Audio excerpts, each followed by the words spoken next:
السلام عليكم ورحمة الله وبركاته. يا صباح النشاط وصباح الطاقة الإيجابية وصباح الحماس وصباح النظافة. صباحكم مشرق بنور الله. بصوا بقى، أنا جاية لكم النهاردة في فيديو كله حماس ونشاط ونظافة. إيه رأيكم؟ وفي شوية أفكار كده جددت بهم الشقة بتاعتي عشان أحس إن أنا اتغيرت أصلا الشقة. طبعا انتوا هتشوفوا قبل وهتشوفوا بعد وانتوا تحكموا بقى. بيني وبينكم يعني انا حلفت بيني وبين نفسي ان انا لازم اخلي الشقة، مش الشقة كلها يعني عشان اكون صريحة، خليت الصالة بتاعتي كأنها صالة تانية مش الصالة بتاعتي خالص. قلت ايه، لازم انا اغيرها بشوية افكار كده عشان احس ان انا نقلت اصلا من الصالة دي صالة جديدة. اول حاجة بقى كده تستعيذي بالله من الشيطان الرجيم وتتوضي وتصلي فرض ربنا، وبعد كده تتشمري بقى كده، تشمري كمك تشمري بنطلونك وتيجي عشان نبدأ شغل مع بعض. اول حاجة بدأت بيها ان انا حطيت الغسالة تملى مية وحطيت فيها شوية المسحوق عشان يدوب، لان انتوا عارفين انا بستخدم مسحوق اللي هو البودر. الغسالة عما تملى اكون انا اشتلت المفارش واشتلت الحاجات اللي هتشغل الغسالة جنبي عشان ابدا انا انجز، عشان انا بقى انا بادئه الظهر، انا بصحى من النوم في رمضان الظهر تمام. فيا دوبك صحيت تصلي الفرض الاول بتاع ربنا كده، تستعيذي بالله من الشيطان الرجيم وتتوكلي على الله وتقومي بقى. شوفي بقى، تقومي ترتبي افكارك الاول، وتشغلي مخك ان انت مثلا ايدك ما تعملش حاجة واحدة، وده اللي انت هتشوفوه في الفيديو حالا. هتلاقوني مرة بنفض سجادة ومرة بمسح حيطة، مرة بمسح ارض، مرة مشغلة الغسالة، وكله مع بعضه يعني مش هتلاقوهم متستفين، لا. خدت المفارش كلها والدباديب وكله دخلته على الغسالة اشتغلت عليهم. نزلت البراويز زي ما انتوا شايفين كده، وفضلت امسح فيهم لما خليتهم فلة واشتلت كل التراب من عليهم.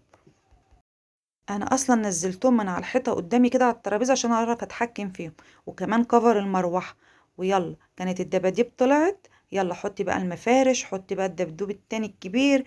يعني بصي، خلي غسالتك تكون شغاله جنبك، ايد هنا وايد هنا، كده كده هتخلصي تمام. وكمان انا بقى سايبه لكم فكره كمان في الفيديو ان شاء الله هتعجبكم، والناس مثلا اللي عندها رطوبه في شقتها او عندها حيطه مبوظه عليها دنيتها، هتلاقي فكرة حلوة قوي. بس ما تنسونيش في دعوة حلوة لو استفدتوا بحاجة من الفيديو.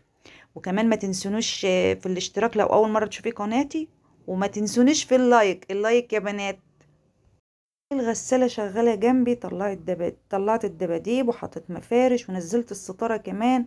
اشتلت بقى هنا كفر السجادة، وبعدين اشتلت السجادة. هنا بقى دخلت كفر السجادة اتنفض تنفيضة محترمة الأول، وبعدين دخل على الغسالة عشان يتغسل. الغسالة ما فصلتش اليوم ده حرفيا، زي ما انا ما فصلتش كده شغل. انا وهي كنا مشطبين مية ونور مع بعض. المهم، زي ما انتم شايفين جبت جردل في شوية مية على شوية كلور، والراعي الرسمي معانا الشرشوبة دي انتوا عارفينها اكيد بقى حفظتوها. طلعت على البلكونة فردت السجادة زي ما انتوا شايفين، لان الجو ده كان صيف جدا. اليوم ده كان صيف والجو كان حر. يلا بقى تتشمس كده وتتنضف برضو بالمنفضة كده تنفيضة محترمة. وعايزه اقول لكم كمان ان السجاده نظيفه، لان انا على طول حاطه عليها الحافظه، يعني هي ما فيهاش حاجه غير ان هي هتشم الهواء وهتتفرش تاني. عايزه اقول لكم يا بنات ان الحافظات بتاعت السجاد دي ناعمه، وخصوصا اللي بتتحط في الغساله. انتي بتحطيها تلاقيها وسخه، تشتغلها تنفضيها وتحطها في الغساله، ما بتاخدش ساعه على الحبل وبتكون نشفت وتفرشيها. وبرده البتاع اللي بمسح بيها الحيطه دي منقذه، بتطول كل حاجه، ما بسيبش حاجه. والله العظيم يا بنات هي ما بتسيب حاجه، كل حاجه اتمسحت في الصاله، الحيطان، السقف، كل حاجه، ماسوره الغاز، كل حاجه. هي بصراحه يعني بتنقذني، لان انا عمري ما هعرف اطلع للسقف امسحه، هي بقى بتمسح بالكلور بالميه وتتغسل. عايزه اقول لكم الميه كان لونها يعني مش طبيعي. حتى باب الشقة والشرعات والدنيا كلها اتمسحت، وادي المكتبة من قلبها كمان طلعت وكله طلع. عايزة اقول لكم ان كل ده بيتمسح، شفتوا يا بنات اهو. حتى فوق المكتبة يعني بشور لكم، الفازة اللي كانت فوق المكتبة اللي فيها الورد اتغسل، والفازة اتغسلت، كل حاجة. وكمان خلصت كده وجريت على البلكون مسكت المنفضة. هنا بقى كنت بصوا مش عارفة اخد نفسي المنفضة اتكسرت وانا بنفض. عطيت السجادة تنفيضة محترمة وش وظهر، وسبتها بقى في الشمس ودخلت بقى. المهم ان انا اصلا بدخل الستاره دي يا بنات، مش بسيبها هي مغطيه عليها. لو انا سبت الستاره مغطيه عليها انا مش هستفاد ان السجاده طلعت في الشمس، فاهميني؟ اما انا بدخل الستاره وانا داخله تمام. ودخلت بقى كده، الارض كانت اتكنست مكان السجاده و... واتمسحت كمان كده من على الوش، عما ايه، عشان بحيث ان لو حد دخل حد عدى إيه التراب ما يدخلش معاه، فاهميني؟ وهترجع تتكنس وتتمسح تاني بعد ما ندخل الشلت دي برضو إيه بتاعه الانتريه البلكون. مسكت بقى الانتريه اديته تنفيضه محترمه، ومسكت الشلت بتاعته نفضتها تنفيضه محترمه برضو.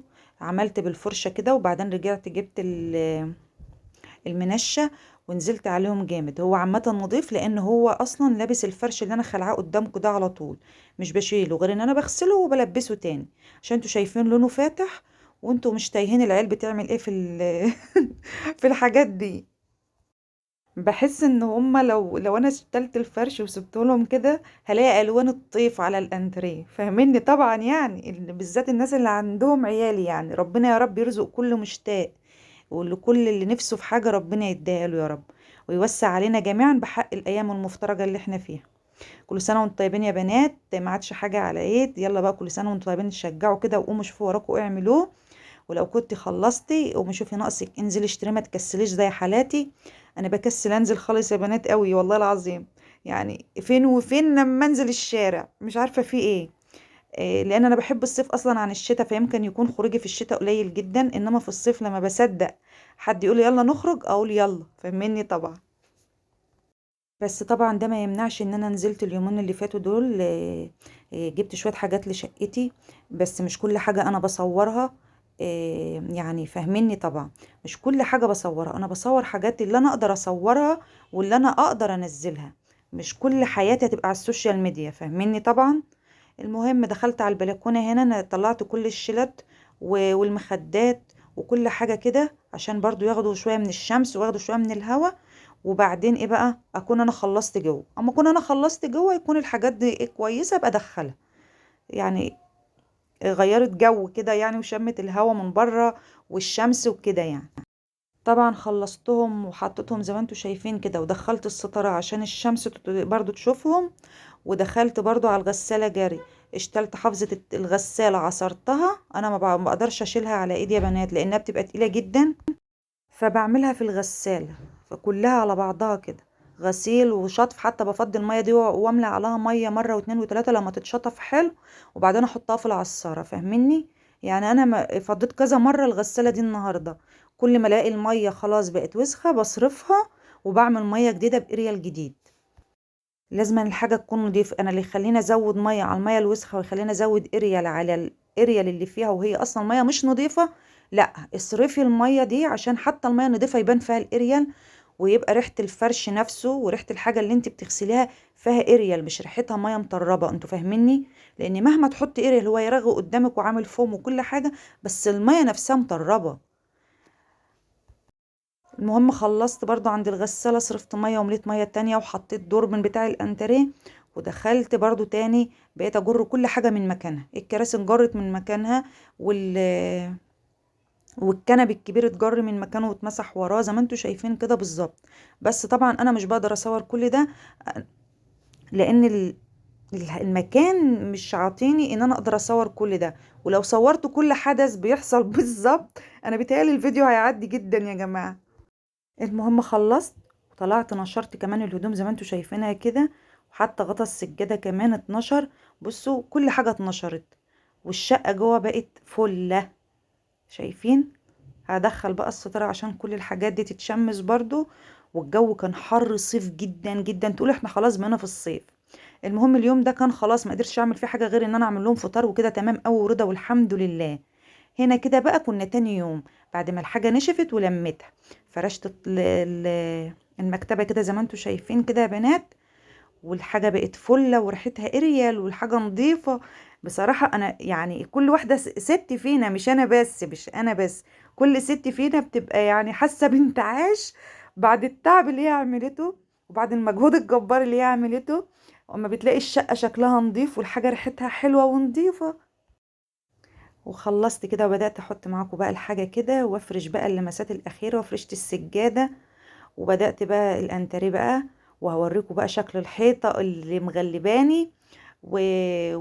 واوريكم الفكرة. الورق طلع كويس، انا لسه ما جربتوش قوي برضو يعني، ما قعدش معايا فترة، بس حلو وغير لي شكل الشقة خالص، كأني مش في شقتي، وغير لي شكل الحيطة نهائي.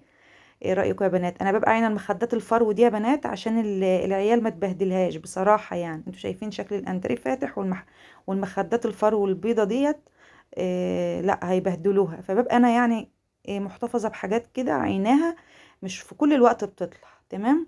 وبدأت أستف بقى زي ما انتوا شايفين كده. ودي كانت لمسات الأخيرة من الفيديو بعد اليوم اللي كان كله شغل وإرهاق. عايزة رأيكم يا بنات، ايه رأيكم؟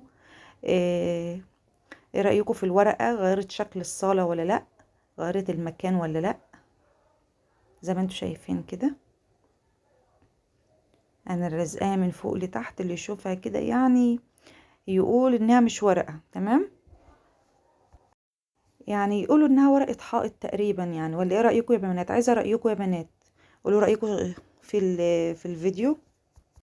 عايزه اقول لكم ان انا لسه حيرانه في السجاده. انا عندي سجاده فاتحه لون الكنبه الفاتحه دي، وحيرانه افرشها ولا اسيب دي. بس دي نظيفه نظيفه يعني نظيفه، بس انا مش عنديش استعداد اعينها، لازم هتتغسل الاول، والتانية مغسوله ومتعانه، فانا حيرانه. فمش عارفه لسه، هفكر واشوف انا هعمل ايه. وهنا نكون وصلنا لاخر الفيديو. الى اللقاء في فيديو جديد ان شاء الله. دمتم بخير دايما.